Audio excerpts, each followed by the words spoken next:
दोस्तों अभी से पहले हम 3 लेक्चर्स पढ़ चुके हैं, जिसमें पहला टॉपिक था आपका, 3 लेक्चर्स नहीं 3 चैप्टर्स पढ़ चुके हैं। ठीक है, पहला चैप्टर था आपका लॉगरिथम, दूसरा चैप्टर था आपका डिटर्मिनेंट एंड मैट्रिसेस, और तीसरा चैप्टर जो है डिटर्मिनेंट मैट्रिसेस अगर हम इंडिविजुअल ले लें तो दूसरा आपका डिटर्मिनेंट और तीसरा मैट्रिसेस हो जाएगा। आज के क्लास में हम सबसे इम्पोर्टेंट टॉपिक जो है अलजेब्रा के अंदर में इम्पोर्टेंट टॉपिक्स में से जो एक है सीक्वेंस एंड सीरीज, उसके बारे में बात करने वाले हैं। क्लियर? सीक्वेंस एंड सीरीज से अगर हम देखा जाए तो अलग अलग एमसीए एंट्रेंसेस एग्जाम में, अगर हम स्पेशली निमसेट की बात करें तो 2 से 3 क्वेश्चन पूछे जाते हैं यहाँ से सीक्वेंस एंड सीरीज चैप्टर्स। अगर अलग अलग एग्जाम की बात करें तो और ज़्यादा क्वेश्चन, 3 क्वेश्चन, कहीं कहीं 4, कहीं कहीं 5 क्वेश्चन भी पूछे जाते हैं, है ना। तो ये चैप्टर काफ़ी इम्पोर्टेंट है। ठीक है, आप एक एक लेक्चर को आराम से देखिएगा, जितना भी क्वेश्चंस कराएंगे बस उसका आप कंटिन्यूअस प्रैक्टिस करते रहिए, आपका बहुत अच्छा हो जाएगा चैप्टर। क्लियर? चलिए वीडियो हमें स्टार्ट करते हैं। ये लेक्चर 1 है आपका सीक्वेंस एंड सीरीज का। ठीक है, इसमें से सबसे पहले हम बात करते हैं प्रोग्रेशन के बारे में, क्योंकि चैप्टर का नाम बहुत जगह आपको प्रोग्रेशन ही मिलेगा। ठीक है, तो प्रोग्रेशन किसको कहते हैं? It is a sequence which follow a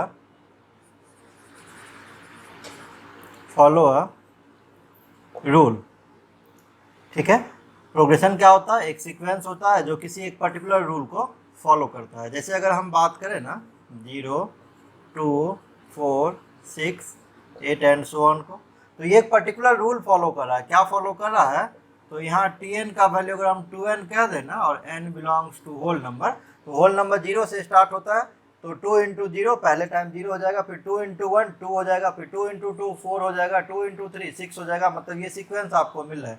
मतलब ये जो है ना, ये इवेंट टर्म का सीरीज लिखा हुआ, तो ये क्या हो जाएगा? ये एक प्रोग्रेशन हो जाएगा। अब प्रोग्रेशन का टाइप्स, प्रोग्रेशन 3 टाइप का होता है। पहला है अरिथमेटिक प्रोग्रेशन, है ना। दूसरा है जियोमेट्रिक प्रोग्रेशन, पी लिख देते हैं हम। तीसरा नंबर है अरिथमेटिक ज्योमेट्रिक प्रोग्रेशन, और चौथा नंबर है आपका हार्मोनिक प्रोग्रेशन, हार्मोनिक प्रोग्रेशन। तो ये 4 टॉपिक्स इस पूरे हम सीरीज ऑफ लेक्चर्स में हम डिस्कशन करने वाले हैं। तो आज का जो है ये पहला हम शुरू करते हैं topic arithmetic progression. Arithmetic progression, arithmetic progression जो भी है वो भी एक लेक्चर का ये टॉपिक नहीं है, ये 4 से 5 लेक्चर सिर्फ एपी को कवर करने में लग जाएगा, है ना। तो आप बस 1 बाय 1 लेक्चर्स को देखते रहिए, आप सारा कॉन्सेप्ट सीख जाएंगे। तो पहला हम स्टार्ट करते हैं अरिथमेटिक प्रोग्रेशन। इसको शॉर्ट फॉर्म में हम एपी भी कहते हैं, लिखा हुआ आप देखेंगे बहुत सारे जगह लगता है। तो if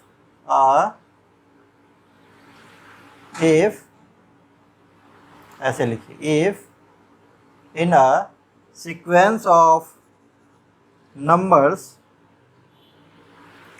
the difference of next term and previous term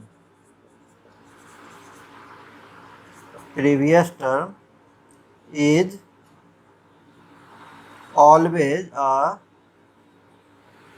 constant number, then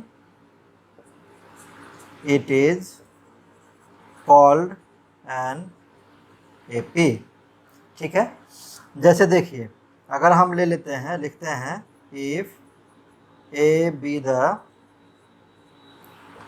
है ना। यहाँ पे एक चीज़ और आप लिख लीजिए, ये जो कांस्टेंट नंबर आया है ना, constant number is called common difference. आप याद रखिएगा इसको, जो कांस्टेंट टर्म आएगा उसको कॉमन डिफरेंस कहते हैं। अभी एग्जांपल भी देंगे तो आपको क्लियर हो जाएगा ये चीज़। If a be the common difference, if a be the first term, if a be the first term and D be the common difference, then series आपका कैसे जनरेट होगा, इसमें ए होगा, दूसरा हो जाएगा ए प्लस डी, तीसरा हो जाएगा ए प्लस 2d, फिर ए प्लस 3d एंड ये सो ऑन चलता चलेगा। अब ध्यान दीजिएगा, इसमें हम क्या लिखे हैं, if the difference of next term and previous term is always a constant number. Next term क्या है आपका, अगला टर्म ए प्लस डी, माइनस आप ए को घटाइए तो क्या बचेगा आपके पास, डी बचेगा, है ना। सिमिलरली ए प्लस 2d में से ए प्लस डी घटाइए आप तो क्या बचेगा आपके पास, डी बचेगा। ए प्लस 3d में से अगर हम ए प्लस 2d को घटाते हैं तो क्या बचेगा, डी बचेगा। मतलब सारे नेक्स्ट टर्म में से प्रीवियस टर्म को हम घटा रहे हैं यहाँ, तो हम क्या देख रहे हैं, मेरे पास डी बच रहा है, एक कांस्टेंट नंबर बच रहा है, और इसी डी को हम क्या कहेंगे, कॉमन डिफरेंस कहेंगे, है ना। चलिए एक एग्जाम्पल के थ्रू हम इसको समझते हैं, फिर इसका जो nth टर्म है उसके बारे में हम बात करते हैं, जनरल टर्म के बारे में हम बात करते हैं। क्लियर। चलिए जैसे अगर हम एक सीक्वेंस ले लेते हैं 3, 5, 7, 9, 11, 13, तो ये क्या है, ये AP में है। क्यों है यहाँ AP में, देखिए next term 5 minus previous term 3, next term 7 minus 5, फिर 7, 9 माइनस 7, फिर 11 माइनस 9, फिर 13 माइनस 11, सबका वैल्यू हम कितना देख रहे हैं, सब 2 के इक्वल आ रहा है, तो 2 को हम क्या कहेंगे, कॉमन डिफरेंस कहेंगे। अगर हम यहाँ पहले टर्म की बात करेंगे जिसको हम ए से डिनोट करते हैं तो 3 हो जाएगा, और कॉमन डिफरेंस की बात करें तो 2 हो जाएगा इस सीरीज के अंदर में। आई थिंक आपको क्लियर होगा AP। क्लियर। अब देखिए हम जनरल टर्म के बारे में बात करते हैं। जनरल टर्म,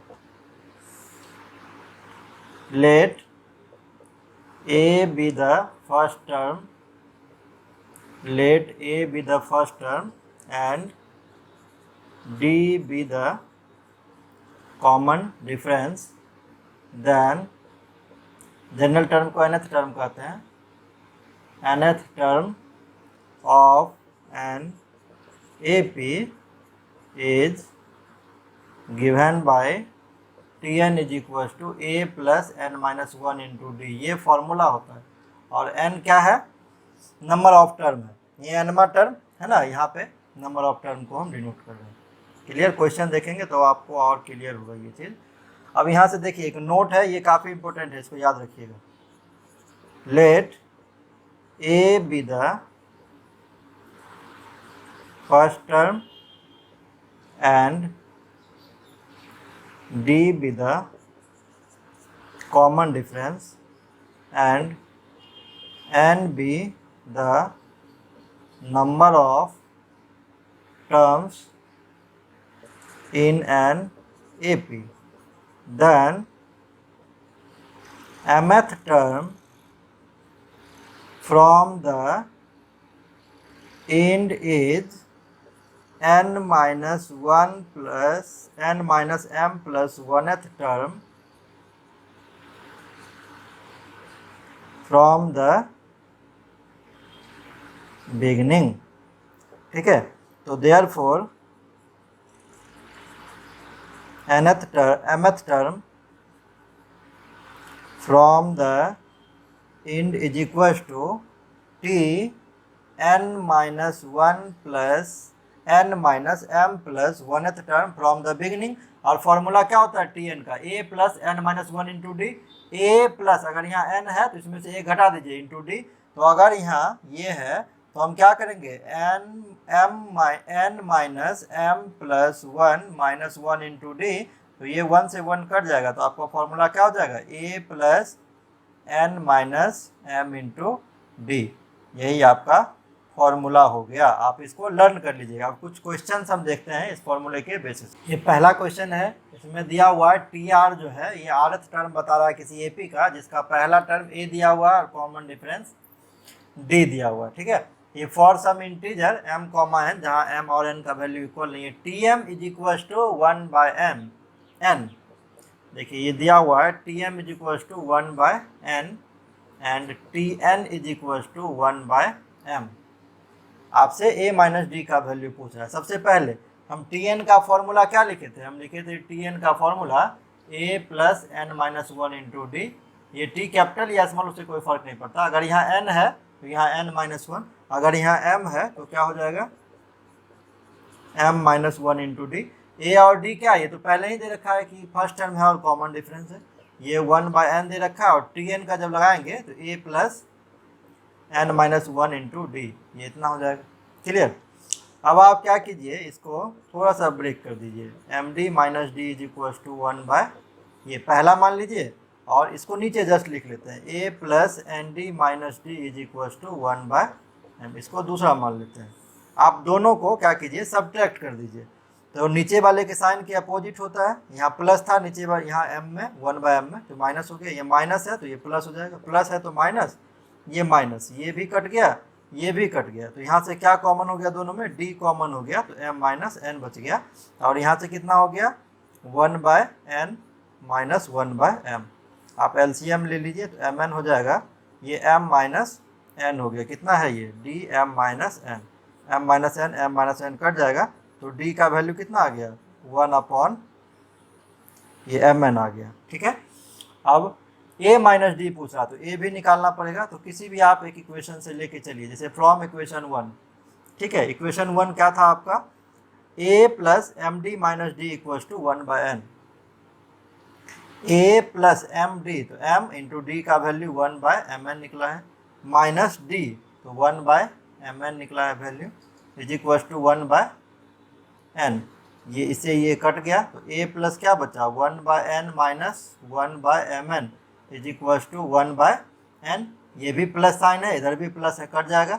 आप इसको उधर लेके चले जाइए तो a का वैल्यू कितना हो जाएगा, 1/mn हो जाएगा।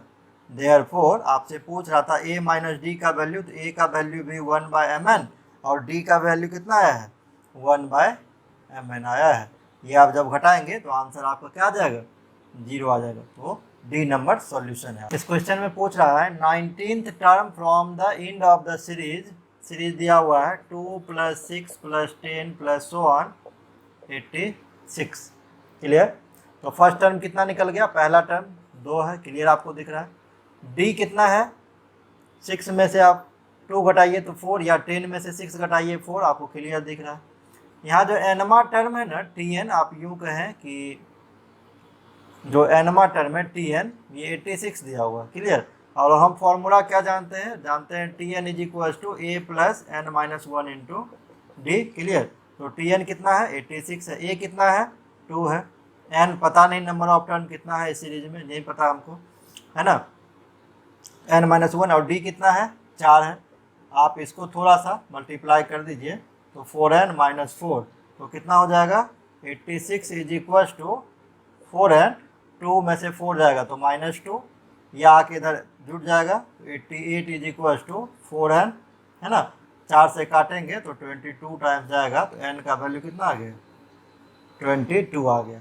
आपसे पूछ रहा था क्या, सो 19th term from the end is, क्या फॉर्मूला पढ़े हैं आप, Tn minus 19 plus 1th term from the, कहाँ से, फ्रॉम द बिगनिंग, यही ना पढ़े थे नोट में, अभी हम जस्ट लिखवाए हुए थे, फ्रॉम द बिगनिंग। n का वैल्यू कितना है, 22, आप पुट कर दीजिए तो 22 minus 19 plus 1 from the beginning, तो कितना हो जाएगा, 22 में से 19 जाएगा तो 3 + 1, तो ये चौथा टर्म है ना फ्रॉम द बिगनिंग। अब फोर्थ टर्म कैसे निकालते हैं, तो a plus 4 minus 1 into D, मतलब a प्लस सीधा सीधा कहें तो 3d। a का वैल्यू कितना है, 2 है, 3 इंटू, और d का वैल्यू कितना है, d का वैल्यू है 4, तो ये 3 4 जा 12, और 12 और 2 14, तो 14 आपका आंसर हो जाएगा, जो सी नंबर ऑप्शन में दिया हुआ है। इस क्वेश्चन में दिया हुआ है in a certain AP 5 times the 5th term, तो 5 times T5 is equal to 8 times the 8th term, 8 times the 8th term, then 13th term आपसे T13 आपसे पूछ रहा है। क्लियर। तो इसके लिए सबसे पहले क्या करेंगे, let a be the first term and d be the common difference. हमने जूम कर लिए तो 5 इंटू T5, तो 5 इंटू T5 कितना हो जाएगा, a plus 5 minus 1 into D, तो a प्लस 4d हो जाएगा। 8 इंटू 8d है, तो a प्लस कितना हो जाएगा 8 माइनस 1 तो 7d, डायरेक्ट हम लिख रहे हैं।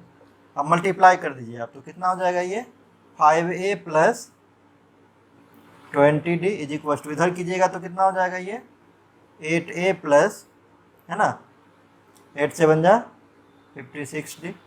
आप सबको एक तरफ लेके चले जाइए, कितना हो जाएगा ये 8 में से 5a जाएगा तो 3a हो जाएगा, प्लस 20 जाके घट जाएगा इधर तो 36d हो जाएगा, इज इक्वल टू 0 हो गया। 3 आप कॉमन ले लीजिए, 3 कॉमन लेके इधर डिवाइड कर दीजिए, तो a plus 12d is equal to 0। आपसे पूछ क्या रहा था 13th टर्म, देयरफॉर t13 जब आप निकालेंगे तो a plus 13 minus 1 into D, मतलब a प्लस 12d होगा, और a प्लस 12d का वैल्यू कितना है 0, तो डायरेक्टली आपका 0 आ गया, जो पहले नंबर ऑप्शन में दिया हुआ था। काफ़ी आसान सा क्वेश्चन था, ये पहला लेक्चर है, ज़्यादा टफ हम बता ही नहीं रहे, वैसे भी एनमा सीरीज का जनरल टर्म का क्वेश्चन है तो काफ़ी आसान ही बनता है वो। आई थिंक आपको समझ में आ गया होगा, ये नोट कर लीजिए। क्वेश्चन में दे रखा है 7th term and 15th term of an AP with 34 and 64 respectively. ठीक है, तो T7 जो है ये 34 दिया हुआ है, और T15 जो है ये आपका 64 दिया हुआ है। आपसे पूछ रहा है T18 is equal to what, ये आपसे पूछ रहा है, क्लियर। तो यहाँ पे 15th नहीं, ये 13th टर्म है ना। तो 7th टर्म में कितना हो जाएगा a प्लस 6d, इसका वैल्यू 34 हो जाएगा, आप इक्वेशन 1 मान लीजिए। और 13th टर्म है तो a प्लस 12d हो जाएगा, ये 64 है, आप इसको इक्वेशन नंबर 2 मान लीजिए। आप डायरेक्टली इसको सब्ट्रैक्ट कर दीजिए, तो a से a कैंसिल आउट हो जाएगा, ये माइनस 6d, यहाँ कितना बचेगा माइनस 30, ये भी कैंसिल आउट हो गया, ये 5 टाइम जाएगा, तो d का वैल्यू कितना हो गया 5 हो गया। अब हम क्या करते हैं, इसका वैल्यू किसी इक्वेशन में पुट कर देते हैं फ्रॉम इक्वेशन 1। तो a प्लस 6d है, तो d का वैल्यू 5 है, तो 6 5 का कितना हो जाएगा 30 इज इक्वल टू 34। तो a का वैल्यू कितना हो जाएगा, ये प्लस 30 है, उधर जाएगा तो माइनस 34 माइनस 30 तो 4 हो जाएगा। क्लियर, हमसे पूछ क्या रहा है T18, तो ये कितना होता है a प्लस 17d, a का वैल्यू कितना आया है 4, और 17 इंटू डी का वैल्यू कितना आया है 5, है ना। तो 4 प्लस 17 5 जा 85 ना, 85 और 4 कितना हो जाएगा 89, है ना, जोड़ के 89 हो जाएगा, और 89 आपका डी नंबर में दिया हुआ। तो आई थिंक ये क्वेश्चन भी आपको समझ में आया होगा, है ना। आप इसको आराम से नोट कर लीजिए। और चलते चलते मेरा वीडियो आपको अच्छा लग रहा है तो प्लीज़ चैनल को लाइक एंड सब्सक्राइब जरूर करके जाना, एक मोटिवेशन मिलता है, बस और कुछ भी नहीं है। वीडियो बनाने में काफ़ी मेहनत करते हैं हम, तो प्लीज़ चैनल को जरूर सब्सक्राइब कीजिएगा, है ना। मिलते हैं नेक्स्ट लेक्चर में, थैंक यू।